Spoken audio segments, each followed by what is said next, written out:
کس سے ملا ہے؟ ماں کی خدمت سے ملا ہے. اور حضرت اویس سے کم نہیں. صحیح مسلم کے حدیث ہے. میرے آقا علیہ السلام مسجد میں آئے تو آقا علیہ السلام نے نا اپنے گریبان کے بٹن کھول لے تو حضور نے لمبے لمبے سانس لینا شروع کر دیا. صحابہ نے پوچھا آقا کیوں سانس لے رہے ہو؟ حضور میں انی لاجد الریح الرحمانہ من قبل الیمن.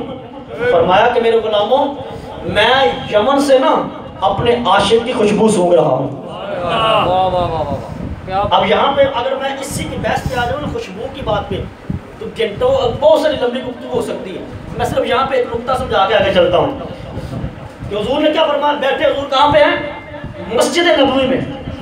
کہاں بیٹھے ہیں؟ مسجد نبوی میں. گریبان کے بٹن کھولے ہیں اور لمبے لمبے سانس لے رہے ہیں. فرمایا کہ میں یمن میں ایک میرا عاشق رسول ہے, قرن میں رہتا ہے, ویسے کرنی ہے, اس کی خوشبو کو سونگ رہا ہوں. خود سوچئے بندہ جہاں تک بندہ دیکھتا ہے نا وہاں تک بندہ سنتا نہیں. سمجھ آئی کہ نہیں آ رہی؟ جہاں تک بندہ دیکھتا ہے نا وہاں تک بندہ سنتا نہیں ہے, اور جہاں تک بندہ سنتا ہے وہاں تک بندہ پکڑتا نہیں. ایسی بات ہے کہ نہیں؟ اور جہاں تک بندہ پکڑتا ہے وہاں تک بندہ سونگتا نہیں. بات سمجھ رہے نہیں سمجھ رہے؟ جہاں تک بندہ پکڑ لیتا ہے وہاں تک بندہ سونگتا.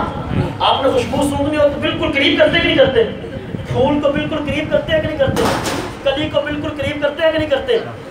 بندہ وہاں تک جہاں تک پکڑ نہیں سکتا وہاں تک بندہ سونگ نہیں سکتا ہے.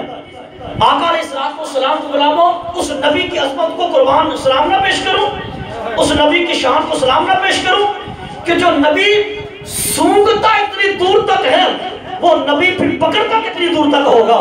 اگر وہ نبی پکڑتا اتنی دور تک ہے وہ نبی پھر سنتا کتنی دور تک ہوگا. اگر وہ نبی سنتا اتنی دور تک ہے تو پھر وہ نبی دیکھتا کتنی دور تک ہوگا. سمجھ آ رہی کہ نہیں آگے؟ یہ میرا موضوع نہیں تھا, اگر اس پہ کبھی بات کرنی پڑی تو انشاءاللہ کریں گے. اب حضور نے کیا فرمایا؟ فرمایا کہ میں اس کی خوشبو سونگ رہا ہوں. کیا فرمایا؟ فرمایا کہ یمن میں قرن ہے, قرن میں اویس ہے, اویس میں دل ہے, دل میں عشق مصطفیٰ ہے. ارے مصطفیٰ اس عشق مصطفیٰ کی خوشبو کو مدینے میں سونگ رہا ہے. صحابہ نے پوچھا یا رسول اللہ اتنا بڑا عاشق پھر آتا کیوں نہیں ہے؟ تو حضور نے کیا فرمایا؟ حضور فرمایا اس کی بوڑھی ماں کی خدمت نہیں آنے دیتی. بوڑھی ماں کی اتنا بڑا عاشق, اتنی تڑپ, اور پھر گئے بھی ہے مدینے حضور کی لیکن زیارت نہیں ہو سکی. اور پھر یار بندہ جتنی تڑپ لے کے جاتا ہے نا صلہ بھی اتنا ہی ملتا ہے.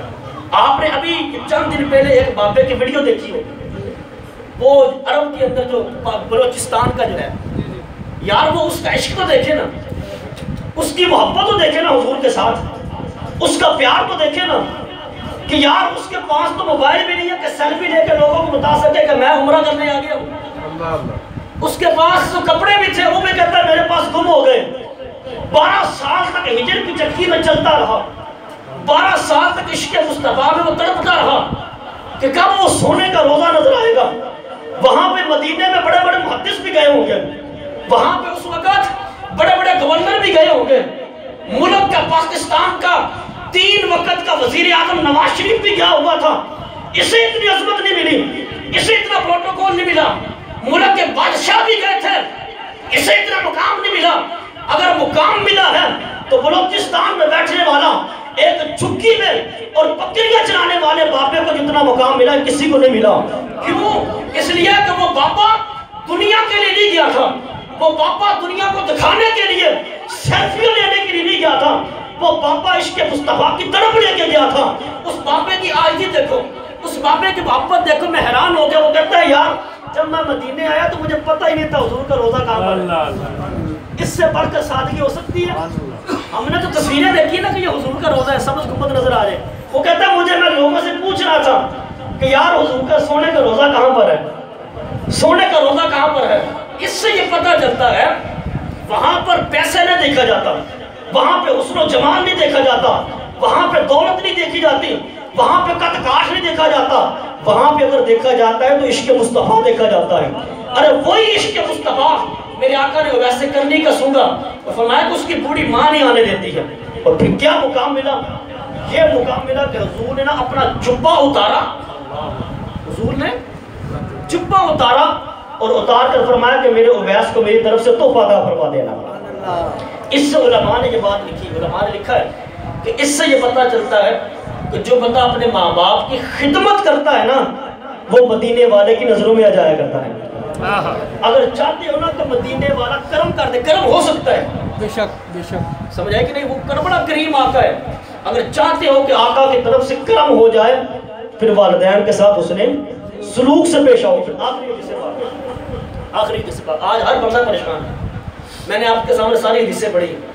ہر بندہ پریشان ہے، رزق نہیں ملتا، بڑی پریشانی، پیسہ لاکھوں روپے گما رہے ہیں لیکن پوری نہیں پڑتی، بڑی پریشانی ہے. لوگ بڑے اعلان کرتے ہیں، بڑی دعائیں کرواتے ہیں ہمارے پاس آ کے. میرے آقا نے ارشاد فرمایا کہ جو یہ چاہتا ہے نا کہ اللہ تعالیٰ اس کے رزق میں برکت پیدا فرما دے، وہ اپنے والدین سے پیار کرنا شروع کر دے، اللہ رزق میں برکتیں پیدا فرما دیتا ہے. دعا ہے کہ اللہ تعالیٰ ہمیں والدین کی عظمت کو، مقام کو سمجھنے کی توفیق عطا فرمائے. اللہ تعالیٰ بھائی وحید صاحب کے والدین کو جنت الفردوس میں اعلیٰ مقام عطا فرمائے. جو میں نے ٹوٹے پھوٹے الفاظ پیش کیے اللہ تعالیٰ اس کو اپنی بارگاہ میں قبول فرمائے. وما علیک الا البلاغ.